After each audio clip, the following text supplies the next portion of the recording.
Pasokan minyak goreng level curah hingga kini diakui distributor masih belum memenuhi permintaan pasar. Bahkan masih banyak masyarakat yang harus antri dikarenakan takut kehabisan pasokan stok.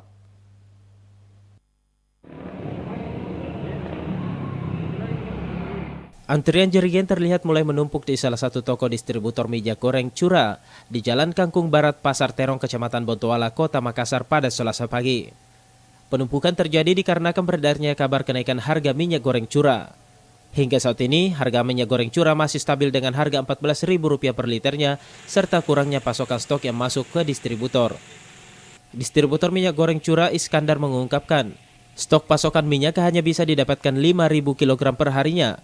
Stok tersebut belum bisa memenuhi kebutuhan masyarakat, apalagi bagi pedagang gorengan. Itu stoknya tidak cukup. Kosong lagi nih. Ada ji, cuma kewalahan ini. 5.000 kilo tidak cukup satu harian.